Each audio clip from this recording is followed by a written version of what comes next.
नमस्कार दोस्तों, मैं हूं रोशन और आप देख रहे हैं जीके अफेयर्स यूट्यूब चैनल। दोस्तों, इस चैनल पे आपको प्रीवियस ईयर पेपर का डिस्कशन और साथ ही साथ जीके की तैयारी करवाई जाती है, तो आप लोग जरूर इस चैनल को सब्सक्राइब करके बेल आइकन को प्रेस रखें।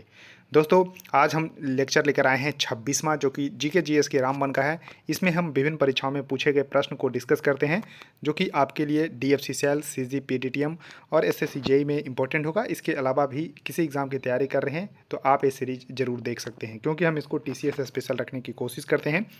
पीडीएफ आपको हमारे टेलीग्राम चैनल पे मिल जाएगा, जिसका लिंक आपको नीचे डिस्क्रिप्शन में दिया हुआ है। और आपके पास देखिए किसी भी एग्जाम का क्वेश्चन पेपर होता है तो gkfairs25@gmail.com पे भेज सकते हैं, ताकि हम उसको यहाँ पर डिस्कस कर सकें। तो देखिए क्वेश्चन नंबर 376 है, ध्यान रखिएगा 376 नंबर। और देखिए पेपर किस में आया है, तो देखिए एसएससी जीडी 2018 में, जो कि 11 फरवरी 2019 को फर्स्ट शिफ्ट में पेपर हुआ था, उसमें पूछा गया था कि पिएटा ड्यूरा वास्तुकला की जड़ाऊ तकनीक है जिसमें किस स्मारक में पाई जाती है। यानी कि एक पिएट्रा ड्यूरा एक तकनीक है किसकी, तो वास्तुकला की, यानी कि आर्किटेक्चर की। तो वो भारत के जो किस स्मारक में इसकी जो है झलक देखने को मिलती है।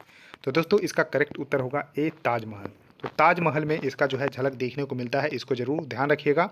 अब देखिए ताजमहल को बनवाया किसने है, तो शाहजहां ने बनवाया है, इसको जरूर ध्यान रखिएगा। और 1631 ईस्वी से बनना स्टार्ट हुआ और 1648 ईस्वी में जाकर कंप्लीट हुआ। 1648 ईस्वी में, इसको जरूर ध्यान रखिएगा। और शाहजहां ने जो है यहाँ पर मुमताज़ बेगम के जो है याद में जो है बनाया गया था। और जो है दुनिया के 7 अजूबों जो है उसमें शामिल, यानी कि 7 वंडर ऑफ द वर्ल्ड में ताजमहल जो है शामिल है। और ये यूनेस्को वर्ल्ड हेरिटेज भी है, यानी कि जो है यूनेस्को की जो विश्व विरासत स्थल है उसमें भी ये शामिल है। अब देखिए पिएट्रा ड्यूरा, आपको थोड़ी सी यहाँ पर इसके बारे में जानकारी देता हूँ। तो इसको पच्चीकारी भी बोलते हैं, पच्चीकारी, इसको ध्यान रखिएगा, पच्चीकारी भी इसको बोलते हैं। और ये तकनीक है क्या, तो अत्यधिक पॉलिश किए गए रंगीन पत्थरों का उपयोग छवि बनाने के लिए या फिर काटने जोड़ने के लिए किया जाता है। तो आप अगर ताजमहल देखे होंगे तो वहाँ पर अत्यधिक पॉलिश किए गए पत्थरों का उपयोग किया गया है इसको बनाने में, इसको जरूर ध्यान रखिएगा, तो बहुत ही इंपॉर्टेंट है। अब देखिए इंडिया गेट कहाँ पर है, तो इंडिया गेट आपको दिल्ली में स्थित है। चार मीनार कहाँ पर है, तो आपको ध्यान रखना है हैदराबाद में है। गेटवे ऑफ इंडिया कहाँ पर है, तो मुंबई में है। तो इस तरह से आपको थोड़ा सा ध्यान रखिएगा। अब देखिए नेक्स्ट क्वेश्चन है कि तमिलनाडु की प्रसिद्ध शास्त्रीय नृत्य शैली क्या है। तो देखिए शास्त्रीय नृत्य, इसको इंग्लिश में बोलते हैं क्लासिकल डांस। तो देखिए क्लासिकल डांस भारत में 8 है, इसको जरूर ध्यान रखिएगा। अब देखिए 8 क्लासिकल डांस में तमिलनाडु से संबंधित है वो है भरतनाट्यम। तो करेक्ट उत्तर इसका ए सही होगा। तो भरतनाट्यम जो है संबंधित है, इसको जरूर ध्यान रखिएगा। अब देखिए भारत के 8 जो क्लासिकल नृत्य है वो कौन कौन से हैं, इसको जरूर ध्यान रखिएगा। तो देखिए यहाँ पर आप लोग देख पा रहे होंगे, तो भरतनाट्यम, तो देखिए भरतनाट्यम तमिलनाडु से है, कथक नॉर्थ इंडिया उत्तर प्रदेश से, कथकली केरल से, उसका देखिए कुचिपुड़ी आंध्र प्रदेश से, मणिपुरी मणिपुर से, मोहिनी अट्टम देखिए केरल से, उड़ीसी उड़ीसा से, और सतरिया असम से। तो देखिए असम से पूछा जाता है कि कौन सा जो है शास्त्रीय नृत्य है, तो सतरिया। तो देखिए कथकली और यहाँ पर मोहिनी अट्टम 2 केरल से संबंधित है शास्त्रीय नृत्य है, इसको जरूर ध्यान रखिएगा। अब देखिए नेक्स्ट क्वेश्चन है कि भारतीय लोकतंत्र के संदर्भ में कौन सा कथन जो है सही है। तो देखिए किसके संदर्भ में पूछा गया है, तो भारतीय लोकतंत्र के संदर्भ में। तो देखिए लोगों को अपने प्रतिनिधि चुनने की अनुमति देता है। तो देखिए बिल्कुल सही है। क्या आप लोग जो है अपने प्रतिनिधि चुनते हैं, जी हाँ चुनते हैं, तो ये बिल्कुल सही होगा। क्या वित्तीय आपातकाल के मामलों में लोगों को देश पर कब्जा करने की अनुमति देता है, तो ऐसा नहीं है, क्योंकि फाइनेंशियल इमरजेंसी 360 नंबर अनुच्छेद में है और एक बार भी अभी जो है नहीं लगा है, तो ऐसा अनुमति भी नहीं देता है, तो ये गलत है। उसका देखिए लोगों को तीर्थ यात्रा के लिए कर चुकाने का आदेश देता है, ऐसा भी नहीं है। सेना को देश पर शासन करने की अनुमति देता है, ऐसा भी नहीं है। ये डिक्टेटरशिप में ऐसा होता है। तो देखिए करेक्ट उत्तर इसका ये सही होगा। अब देखिए जो लोकतंत्र है उसका परिभाषा जो है अमेरिका के पूर्व राष्ट्रपति अब्राहम लिंकन के द्वारा दिया गया है, इसको जरूर ध्यान रखिएगा कि लोकतंत्र जनता का, जनता के लिए और जनता द्वारा शासन है। तो ये जो है फेमस जो है यहाँ पर विचार जो है अब्राहम लिंकन का है। तो इन्होंने जो है लोकतंत्र का अगर जो है कहीं पूछा जाता है तो इसको जरूर बताइएगा कि लोकतंत्र जनता का, जनता के लिए और जनता द्वारा शासन है, अब्राहम लिंकन का एक कथन है। अब देखिए नेक्स्ट क्वेश्चन है कि भारतीय अर्थव्यवस्था का प्राथमिक क्षेत्र इनमें से कौन सा है। तो देखिए भारतीय जो अर्थव्यवस्था है उसको 3 क्षेत्र में बांटे गए हैं, प्राथमिक, द्वितीयक और तृतीयक क्षेत्र। तो देखिए प्राथमिक क्षेत्र में बेसिकली जो रॉ मटेरियल्स होते हैं यानी कि कच्चा माल होते हैं उसको रखा गया है। तो देखिए प्राथमिक क्षेत्र में यहाँ पर आपको कृषि आ जाता है, तो कृषि इसका सही उत्तर होगा। करेक्ट उत्तर इसका सी, ध्यान रखिएगा। अब देखिए जो 3 क्षेत्र हैं उसको इस तरह से जो है, तो सेक्टर ऑफ इंडियन इकोनॉमी, तो देखिए प्राइमरी सेक्टर में बेसिकली रॉ मटेरियल जैसे बोला एग्रीकल्चर हो गया, डेयरी हो गया, फिशिंग हो गया, फॉरेस्ट्री हो गया, ये सब प्राइमरी सेक्टर में आएंगे यानी कि प्राथमिक क्षेत्र में। सेकेंडरी सेक्टर में आएंगे जो मैन्युफैक्चरिंग इंडस्ट्रीज होती है यानी कि जो रॉ मटेरियल्स होते हैं उससे कुछ प्रोडक्ट हमें बनाना है, तो यहाँ पर सेकेंडरी सेक्टर में आ जाता है। और देखिए माल अगर बन गया तो इसको जो है सर्विस प्रोवाइड करना, तो यहाँ पर जैसे बैंक हो गया, ट्रांसपोर्टेशन हो गया, तो ये सब जो है सर्विस सेक्टर में आएगा और इसको टर्सरी सेक्टर भी बोला जाता है। तो इस तरह से इसको जरूर ध्यान रखिएगा, बहुत ही इंपॉर्टेंट है। अब देखिए नेक्स्ट क्वेश्चन है कि टेबल नमक का, तो यहाँ पर देखिए साधारण नमक यहाँ होता है, साधारण नमक का जो है रासायनिक नाम क्या है। तो देखिए साधारण नमक जो है उसको सोडियम क्लोराइड बोलते हैं, NaCl इसको बोलते हैं। तो देखिए सोडियम क्लोराइड, तो करेक्ट उत्तर इसका बी सही होगा, इसको जरूर ध्यान रखिएगा। अब देखिए यहाँ पर जो है क्वेश्चन इसीलिए जो है कंफ्यूज हो जाते हैं, तो इसको जरूर ध्यान रखिएगा, सोडियम क्लोराइड। अब देखिए सोडियम हाइड्रोजन कार्बोनेट, तो इसको बोलते हैं NaHCO3, NaHCO3 सोडियम, इसको बाइकार्बोनेट भी बोलते हैं और एक खाने का सोडा का सूत्र है sodium carbonate Na2CO3, Na2CO3 into 10H2O होता है। तो ये होता है सोडियम कार्बोनेट जो कि धोने का सोडा होता है, इसका सूत्र होता है, तो इसको जरूर ध्यान रखिएगा। अब देखिए नेक्स्ट क्वेश्चन है कि पत्तियों में जो मौजूद रंग होते हैं हरे रंग का होते हैं। तो देखिए हरे रंग जो होते हैं वो किस कारण से होते हैं। तो देखिए पत्तियों में मौजूद हरे रंग को क्लोरोफिल कहा जाता है। तो क्लोरोफिल जो यहाँ पर ध्यान रखिएगा, तो क्लोरोप्लास्ट में मौजूद वर्णक होते हैं। तो यहाँ पर ध्यान रखिएगा कि क्लोरोप्लास्ट में जो जो यहाँ पर पिगमेंट होते हैं वो हरे रंग का होते हैं और उसको क्लोरोफिल बोलते हैं, इसको जरूर ध्यान रखिएगा। तो ये कहाँ, क्लोरोप्लास्ट में वर्णक जो होते हैं उसको क्लोरोफिल बोलते हैं और जो पत्तियों के जो हरा रंग का मेन कारण होते हैं, तो इसको जरूर ध्यान रखिएगा, क्लोरोफिल इसका सही उत्तर होगा। अब नेक्स्ट क्वेश्चन आपके सामने है कि बेस्टिल जेल पर जनता के हमले कौन सी घटना को यहाँ पर जन्म दिया है। तो देखिए यहाँ पर आपको थोड़ा सा ध्यान रखना है कि बेस्टिल जेल ये फ्रांस में, यहाँ पर आपको ध्यान रखना है कि बेस्टिल जेल पर जनता के हमले ने फ्रांस की क्रांति यानी कि फ्रेंच क्रांति यानी कि फ्रांस की क्रांति जो है उसका जो है जन्म दिया है, तो यानी कि फ्रेंच रिवॉल्यूशन को जन्म दिया है। तो करेक्ट उत्तर इसका बी सही होगा, इसको ध्यान रखिएगा। तो ध्यान रखिएगा, पूछा जाता है कि फ्रांस की क्रांति जो है का मुख्य कारण क्या था, तो बेस्टिल जेल पर जो है जनता का हमला था। और ये शुरू कब हुआ, तो 14 जुलाई, ध्यान रखिएगा 14 जुलाई 1789। तो यहाँ पर ध्यान रखिएगा ये शुरू हुआ 1789 में और चला कब तक, तो 1799 तक चला है। तो ध्यान रखिएगा 1799 तक ये जो है क्रांति चली है, इसको जरूर ध्यान रखिएगा, बहुत ही इंपॉर्टेंट क्वेश्चन है। तो कई बार डेट ही पूछा गया है कि फ्रांस की क्रांति कब हुई थी, तो 1789 ईस्वी में हुई थी और बेस्टिल जेल पर जनता के हमले का इसका जो है मुख्य कारण था। अब देखिए नेक्स्ट क्वेश्चन है कि इंडिया 2020 पुस्तक जो है किन के द्वारा लिखी गई। तो देखिए यहाँ पर इंडिया 2020 पुस्तक जो है भारत के पूर्व राष्ट्रपति डॉक्टर APJ अब्दुल कलाम के द्वारा जो है लिखा गया। तो करेक्ट उत्तर इसका ए सही होगा, तो APJ अब्दुल कलाम जी के द्वारा लिखा गया है इंडिया 2020। और इनकी कुछ अदर बुक भी हैं जैसे कि इग्नाइटेड माइंड, इसको ध्यान रखना है, और विंग्स ऑफ फायर, तो ये जो है इनके अदर बुक हैं, ignited minds, wings of fire. अब देखिए एक पूछा जाता है कि रिवॉल्यूशन 2020 जो है किन के द्वारा लिखा गया। तो देखिए इंडिया 2020 तो APJ अब्दुल कलाम जी के द्वारा लिखा गया है, जबकि यहाँ पर रिवॉल्यूशन 2020 जो है किन के द्वारा लिखा गया है, तो चेतन भगत जी के द्वारा लिखा गया है। तो चेतन भगत जो है रिवॉल्यूशन 2020, जबकि India 2020 doctor APJ Abdul Kalam जी के द्वारा। अब देखिए नेक्स्ट क्वेश्चन है कि DNA का पूरा नाम क्या है। तो देखिए DNA का पूरा नाम जो है कई बार एग्जाम में आ चुका है, तो डीऑक्सी राइबोन्यूक्लिक एसिड होता है। तो डीऑक्सी राइबोन्यूक्लिक एसिड होता है, तो करेक्ट उत्तर इसका सी होगा, डीऑक्सी राइबोन्यूक्लिक एसिड इसका सही उत्तर होगा। अब देखिए DNA का जो स्ट्रक्चर है उसको वाटसन और क्रिक ने दिया था 1953 ईस्वी में, इसको जरूर ध्यान रखिएगा कि DNA का जो है यहाँ पर आपको ध्यान रखना है कि स्ट्रक्चर किन के द्वारा दिया गया था, तो वाटसन और क्रिक के द्वारा दिया गया था 1953 ईस्वी में, तो इसको जरूर ध्यान रखिएगा। देखिए RNA का भी फुल फॉर्म पूछा जाता है, तो RNA का होता है राइबोन्यूक्लिक एसिड और DNA का होता है डीऑक्सी राइबोन्यूक्लिक एसिड।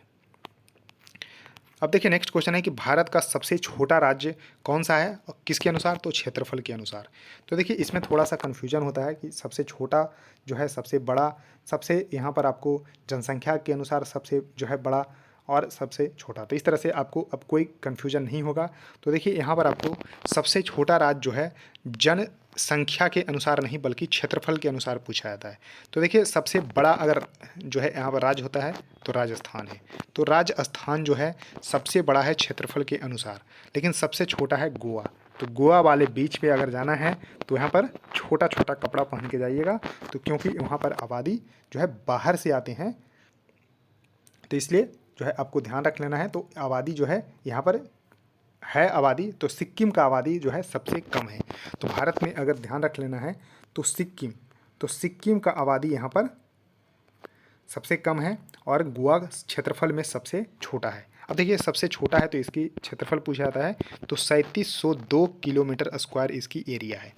तो 3702 स्क्वायर किलोमीटर इसकी एरिया है। तो राजस्थान देखिए सबसे बड़ा क्षेत्रफल में, गोवा सबसे छोटा क्षेत्रफल के अनुसार, जनसंख्या में सबसे बड़ा यूपी, सबसे छोटा जो है सिक्किम। तो इसको जरूर ध्यान रख लीजिएगा। अब देखिए नेक्स्ट क्वेश्चन है कि ओलंपिक में रजत पदक जीतने वाली पहली भारतीय महिला। तो देखिए पहली भारतीय महिला जो बनी थी वो पीवी सिंधु बनी थी, इसको जरूर ध्यान रख लेना है। तो पीवी सिंधु जो है 2016, ध्यान रखना है 2016 के जो रियो ओलंपिक हुआ था, इसमें पीवी सिंधु ने बैडमिंटन में जो है सिल्वर मेडल जीती थी। फाइनल में कैरोलिना मारिन से हार गई थी, लेकिन उन्होंने सिल्वर मेडल जीती और ओलंपिक में रजत पदक जीतने वाली जो है पहली जो है भारतीय महिला बन चुकी है। और दूसरी कौन बनी है, तो ध्यान रखिएगा मीराबाई चानू। तो यहाँ पर करेक्ट उत्तर, और इन्होंने जो है 2020 के जो ओलंपिक हुए 2021 में टोक्यो में, उसमें भी इन्होंने जो है कांस्य पदक जीता था। तो इसको जरूर ध्यान रखिएगा, करेक्ट उत्तर। तो 2 मेडल जीतने वाली जो है पहली जो है महिला बन चुकी है। अब देखिए नेक्स्ट क्वेश्चन है कि नॉमिनल जीडीपी के आधार पर भारत जो है 2018 में दुनिया की सबसे बड़ी अर्थव्यवस्था थी। तो देखिए यहाँ पर 2018 में ना पूछ के अभी अगर जो है 2000 यहाँ पर 23 में अगर बोला जाए, तो देखिए जो क्वेश्चन पूछे गए थे तो 2018 में, तो देखिए 2018 में तो भारत जो है 7वीं अर्थव्यवस्था थी। लेकिन अब इसको आपको थोड़ा सा ध्यान नहीं रखना है।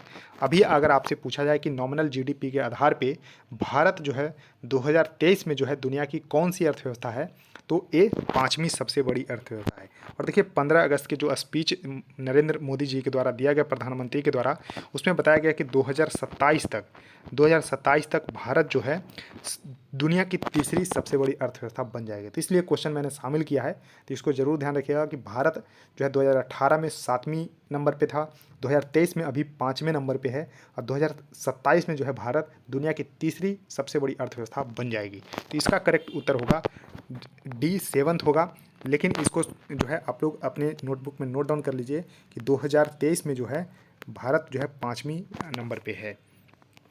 तो यहाँ देखिए अब कंट्री का लिस्ट है कि सबसे ज़्यादा जो है यहाँ पर जो है यूनाइटेड स्टेट ऑफ अमेरिका है, दूसरे नंबर पे चाइना, तीसरे पे जापान, चौथे पे जर्मनी और 5वें पे अपना प्यारा जो है देश, क्योंकि यूनाइटेड किंगडम को हम लोगों ने पछाड़ दिया था।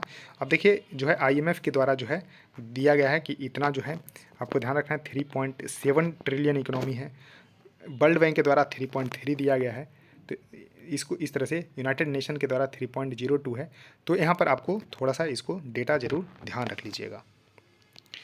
अब देखिए नेक्स्ट क्वेश्चन है कि इंग्लिश चैनल तैरकर पार करने वाली पहली भारतीय महिला जो है कौन है। तो देखिए इंग्लिश चैनल, तो सबसे पहले आपको पता होना चाहिए कि इंग्लिश चैनल है कहाँ पर, तो बताएंगे उसको भी। लेकिन इंग्लिश चैनल को तैरकर पार करने वाली पहली भारतीय महिला थी आरती साहा। तो आरती साहा इसका करेक्ट उत्तर होगा। और अगर ओवरऑल पूछा जाए कि फर्स्ट इंडियन कौन थे, तो देखिए फर्स्ट इंडियन थे मिहिर सेन। तो इसको भी ध्यान रखिएगा कि मिहिर सेन इसका सही उत्तर होगा। अगर पूछा जाए कि इंग्लिश चैनल तैरकर पार करने वाला जो है पहला भारतीय कौन था, तो मिहिर सेन था। लेकिन फर्स्ट अगर फीमेल पूछा जाए तो आरती साहा इसका सही उत्तर होगा।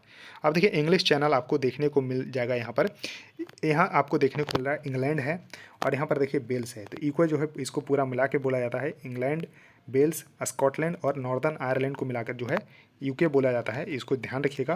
तो देखिए यहाँ पर इंग्लैंड और फ्रांस, ये फ्रांस आपको देखने को मिल रहा है, इसके बीच जो है आपको इंग्लिश चैनल देखने को मिल रहा है। तो यानी कि इंग्लैंड और फ्रांस के बीच में जो है क्या है, तो यहाँ पर आपको इंग्लिश चैनल है। अब देखिए इंग्लिश चैनल से एक और क्वेश्चन पूछा जा सकते हैं कि कौन से जो है दो सी को ये कनेक्ट करता है। तो देखिए नॉर्थ सी, इधर आपको नॉर्थ सी है और इधर अटलांटिक ओशियन है। तो अटलांटिक ओशियन को नॉर्थ सी से कनेक्ट करता है इंग्लिश चैनल, जो कि फ्रांस और इंग्लैंड के बीच में स्थित है। तो इसको जरूर ध्यान रखिएगा, बहुत ही इंपॉर्टेंट क्वेश्चन है, कई बार एग्जाम में पूछे गए हैं। अब देखिए नेक्स्ट क्वेश्चन है कि जीएसटी का मतलब क्या है। तो देखिए जीएसटी का मतलब है GST, goods and service tax. तो करेक्ट उत्तर होगा ए, गुड्स एंड सर्विस टैक्स, यानी कि वस्तु एवं सेवा कर। हिंदी में भी पूछा जाता है। तो जीएसटी का मतलब है वस्तु एवं सेवा कर, जो कि एक इनडायरेक्ट टैक्स है। और इसको देखिए विजय केलकर समिति के द्वारा जो है इसको लागू किया गया था। अब देखिए इसके लिए भारतीय संविधान में 122वें नंबर के बिल लाया गया था, 122वें नंबर का बिल लाया गया और फाइनली संविधान में संशोधन हुए 101वां नंबर का। तो 101वां संविधान एक्ट लाया गया, इसके द्वारा जो है जीएसटी को इम्प्लीमेंट किया गया। और कब से इम्प्लीमेंट किया गया? तो 1 जुलाई, ध्यान रखिएगा, 1 जुलाई को जीएसटी डे के रूप में मनाते हैं। 1 जुलाई 2017 से जो है लागू किया गया था। ध्यान रखना है, सबसे पहला इसका फुल फॉर्म पूछा जाता है कि गुड्स एंड सर्विस टैक्स, यानी कि वस्तु एवं सेवा कर। कैसा टैक्स है? तो इनडायरेक्ट टैक्स है, अप्रत्यक्ष कर है। उसके बाद पूछा जाता है कि किस समिति के आधार पर इसको लागू किया गया। तो विजय केलकर समिति के द्वारा।